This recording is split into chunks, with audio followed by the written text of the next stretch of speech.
Substance, podcast stupéfiant.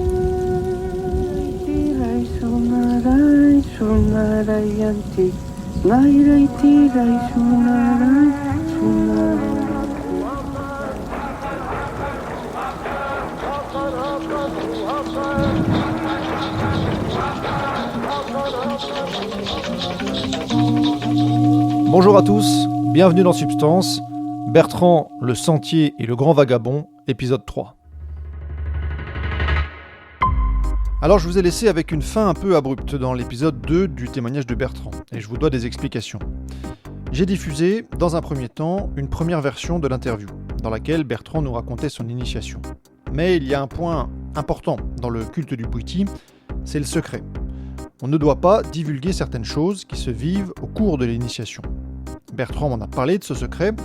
Il m'a décrit au micro certaines visions qu'il a eues au cours de son voyage, mais il ne m'a pas tout dit. Mais après diffusion de cette première version, certaines personnes qui l'apprécient au Gabon ont écouté le podcast et ils ont estimé que c'était déjà trop et qu'ils n'auraient pas dû raconter ça. Pour eux, rien de ce qui arrive dans la chambre d'initiation ne doit être révélé. Alors par respect pour eux et pour leur tradition, on s'est dit avec Bertrand que c'était mieux de couper. Sur un plan personnel, moi ça m'embêtait de placer Bertrand dans une situation délicate. Il a eu la gentillesse de me raconter son histoire, si ça lui rapporte des ennuis en échange, ça va pas. Donc si vous voulez écouter des témoignages de voyages sous Iboga qui se sont déroulés en Europe sans cette tradition du secret, eh bien vous pouvez écouter les épisodes de Stelio, de Missungi et de Sam. Cet épisode 3 reprend donc après le passage que j'ai coupé. Bertrand a eu des visions pendant sa nuit d'initiation. Au petit matin, il les a racontées à un membre du Bwiti, Simon Pierre, qui est venu débriefer. Simon Pierre estime que ces visions sont particulièrement signifiantes.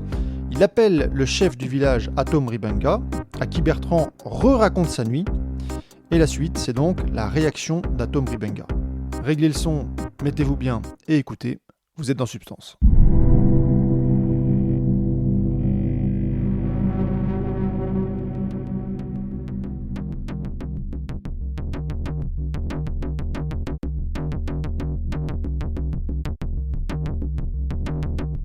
Et là, je vois Atom qui arrive un peu le matin à 6h, les yeux enfarinés. Ouais, parce qu'il n'aime pas trop les blancs, hein, a raison sur pas mal de plans, quoi. Toi, il se méfie beaucoup. Il y a eu des soucis avec les blancs aussi, donc bon, toi, les blancs. On est des sauvages pour eux, quoi. C'est le monde à l'envers. Hein. Pour eux, on est des animaux. C'est nous les animaux, quoi. Toi, eux, vous, trucs matérialistes, tout ça, vous êtes des bêtes à bouffer du foin. Enfin, c'est marrant des fois. De vivre le racisme inversé, toi, ça rend plus tolérant. Enfin, ça rend. On comprend mieux des fois les choses, quoi. Que c'est pas que du noir ou du blanc, quoi. Mais et donc Simon Pierre commence à lui raconter, ouais, bah écoute le blanc là, écoute ce qu'il a vu là, parce que là, fort. Et puis donc je raconte un peu l'histoire, et puis là, donc pareil, il fait des grands, il fait quoi, t'as vu tout ça, toi, il fait bon, bah toi tu restes au village.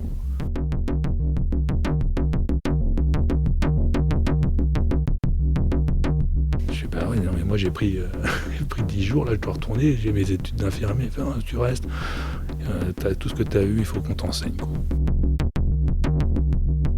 Et puis là, bah, c'est un peu le côté romanesque, tu dis pas non à une invitation comme ça, quoi. Donc hop, je reste en fait un mois de plus, quoi, où vraiment j'observe tout ce que je vois, hein, parce que c'est pas une université avec des cours, hein, mais voilà, j'avais le droit d'assister aux cérémonies.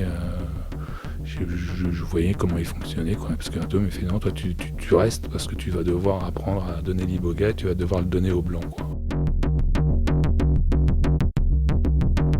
Bah, disons que pendant ce mois-là, c'est vrai que c'est à la fois court, c'est très court parce que c'est quelque chose qui s'apprend sur toute sa vie, le Bwiti. Moi, qu'est-ce que j'ai surtout appris de ce qui m'intéressait, en tout cas concrètement, moi, c'était déjà les doses. Comment tu doses les gens, quoi. Quelle quantité d'iboga tu donnes.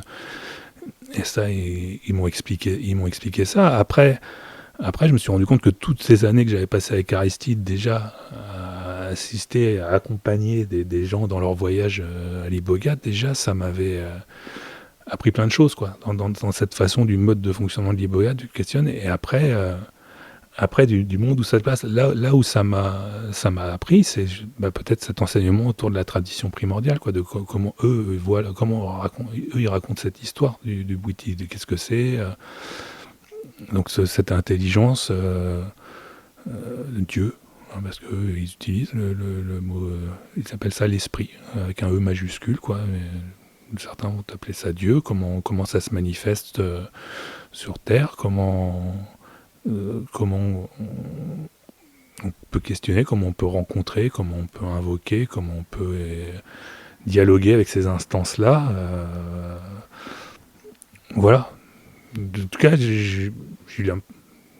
c'était pas comme si j'étais à l'université à prendre des notes, toi. J'étais baigné dans leur atmosphère, quoi, toi. Et puis, je crois que le plus dur, finalement, des fois, dans le chamanisme, c'est d'apprendre à traverser, quoi, tu vois. C'est pas tant les connaissances, parce que c'est sans fin, ça t'apprendra toujours, mais c'est de savoir que tout s'arrange toujours, même mal, quoi, mais que toi, tout... il faut avoir pris l'iboga dans toutes les conditions, même les plus difficiles, pour pas avoir de peur au moment où tu le donnes à quelqu'un, quoi. Toi, je crois que des fois, c'est peut-être ça le rôle du chaman, toi, c'est d'avoir traversé ses peurs, d'avoir traversé tout pour être dans la confiance, dans la foi absolue de cette plante. Parce que quelqu'un qui prend l'iboga une fois ou deux, et puis qui après veut devenir chaman, mais tu peux te retrouver dans tellement un nombre d'histoires hallucinants avec le bois que tu peux avoir peur, te dire, mais en fait, voilà, je maîtrise pas l'outil, quoi. Donc, moi, voilà, je pense que c'est autour de ça, et puis surtout d'avoir la validation, tu vois, du maître. Tu vois. Ce qu'il m'a dit, après, toi, dans le protocole, toi, il y a un texte quand même, toi, où il me dit bien, toi, c'est lui qui m'a dit de l'écrire, hein. Il m'a dit, tu écris bien, cette connaissance m'a été transmise, je ne l'ai pas volée. Tu vois, et c'est ce truc-là qui est pas facile quand tu es un peu pirate des fois comme nous, toi. Et moi j'étais très heureux d'avoir ce truc-là, toi, dans le sens où moi c'est comme ça que je vois les choses. L'Afrique, on dit tout le temps c'est les derniers du monde, mais dès qu'ils ont un truc, on leur pille, quoi. Quelque part, les Blancs, c'est ça, quoi. Toi, on n'a jamais autant pillé un pays que l'Afrique, donc voilà, moi j'étais content que ça soit transmis, toi, et que j'ai pas fait ça en pirate en disant comme certains, toi, j'ai fait un mois au Gabon et je reviens, je suis chaman, quoi. Toi, et on a plein qui se posent pas la question. Moi, en tout cas, c'était bien fait dans ces règles-là. Mais toi, quand tu te sors de là, toi, autant j'ai raconté la première fois en France, toi, il y a une sorte de renaissance qui se passe. Toi, là, pareil, je revis cette renaissance et je sors de cette chambre initiatique après avoir raconté mes visions, après avoir eu la nuit dans le temple et tout ça, c'est tout un rituel, hein. Toi, ça dure après toute une nuit où là on danse, on chante autour de toi, et après voilà, tu es Banzi, tu es le nouvel homme, quoi, tu es l'initié. Et là, moi, j'avais l'impression justement d'avoir retrouvé le jardin d'Éden, quoi. Donc, tu vois, j'avais déjà mes 3 enfants à l'époque. Moi, j'étais je rentre, je prends un billet d'avion, j'emmène toute ma famille ici. On se casse de la France, là, c'est ici que ça se joue, quoi. Ici. Avec ce peuple-là, et voilà, j'avais trouvé... Sauf que voilà, et l'après-midi, je retrouve Christian, un des fils d'Atome, là, et puis on se retrouve corps de garde un petit peu, c'est un endroit sous un manguier, tu parles et tout, et puis d'un coup, je vois Christian qui se met à se frotter l'œil comme ça, tu vois, et je lui fais, mais qu'est-ce que t'as un truc dans l'œil, Christian? Il fait, oh non, c'est rien, c'est le verre qui revient. Je fais, le verre. Et moi, ça faisait, une semaine que je vivais, mais dans la terre complète. Mais j'adorais ce truc-là. Je me disais, mais en fait, c'est ça. On a voulu se protéger, nous, occidentaux, dans des tours stériles, tu vois. Enfin, peut-être on parlera de tout ce qui est en train d'arriver avec le Covid, mais toi, un hygiénisme où, voilà, il y a des microbes partout. Et puis là, d'un coup, moi, je vivais dans la poussière, dans la terre. Je mangeais des fruits. Ça, c'était tu vis dans la grâce de la création, quoi. Et c'était magnifique, quoi. Vraiment, je me sens. Mais sauf que là, je vois, hop, il fait, oh, c'est le verre qui revient. Je fais, mais le verre. Et il fait, ouais, j'ai un verre là. Et puis là, il ouvre son œil, toi, comme ça, il écarte les paupières. Parce que j'étais infirmier, donc toi, je me disais, peut-être je vais pouvoir l'aider. Puis là, je vois un gros verre qui traverse tout le tissu conjonctif de l'œil, là, vraiment, qui traverse tout l'iris, là. Et là j'ai fait, putain, si Christian, il fait, oui, je sais, mais il fait, ouais, Jeannette, va me chercher un oignon. Je fais, mais que tu veux, parce que moi, qu'est-ce que je peux faire, quoi, toi, je vois ça en France, je vais aux urgences, quoi. Et là, hop, Jeannette lui ramène un oignon, il se colle l'oignon sur l'œil, et je fais, mais Christian, ça fait quoi, là? Il fait, le verre, il s'en va, mais je fais, mais il va où? Il me fait, il retourne dans le cerveau. Je fais, et puis là, d'un coup, toi, je prends conscience aussi que, oui, il y a il y a ce qu'on imagine et puis il y a le réel, quoi. Toi, il y a ce truc aussi que, bah ouais, cette symbiose entre le vivant, la nature, la zoé, justement ce truc primitif, chaotique, et l'humain, bah ouais, tu vis là-dedans, mais tu vis avec des vers, tu vis avec la maladie, tu vis. Le mois que j'étais là-bas, tous les jours, j'apprenais qu'il y avait des gens qui mouraient, quoi. Il y a une intensité de vie, c'est peut-être parce que le Gabon, hein, c'est sur l'équateur, hein, donc c'est vrai que ça se prend sa dose, hein, au niveau éclairage, mais tous les jours, tiens, t'as pas vu Serge? Ah bah non, il est mort. Hein. Bah, il était là hier, avec, oh, il a toussé la nuit et il est mort le lendemain. Et Rémi, tu l'as vu? Ah bah non, là, il était parti ouvrir son resto, avec sa mobilette, il s'est écrasé dans un tank. Je dis, mais que des histoires, ça, un tank. Bah oui, non, c'est Bongo qui voulait faire un défilé, mais il avait prévenu personne. Donc, des gens, ça vit, ça meurt, mais dans un espèce de chaos ébouriffant, comme quand tu es dans la jungle, quoi. Toi. Donc et là, je me suis dit, ouais, quand même, c'est chaud, quoi, pour ramener les enfants là-dedans. Donc, voilà, mais je suis revenu en France avec ce truc-là, bien décidé à...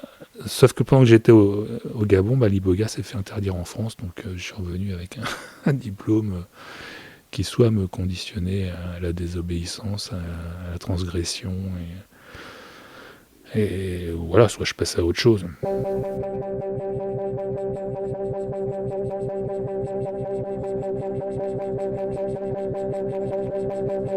Une troisième voie va s'ouvrir devant Bertrand. Il va commencer à fréquenter un forum en ligne, Lucid State, sur lequel il rencontre toute une communauté de gens qui prenaient des psychédéliques et qui s'intéressaient à la spiritualité et à la philosophie.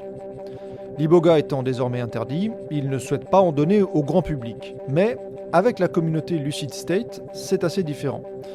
Ils sont plus avertis, ils connaissent mieux les enjeux des psychédéliques et ils comprennent où ils mettent les pieds en prenant de l'iboga.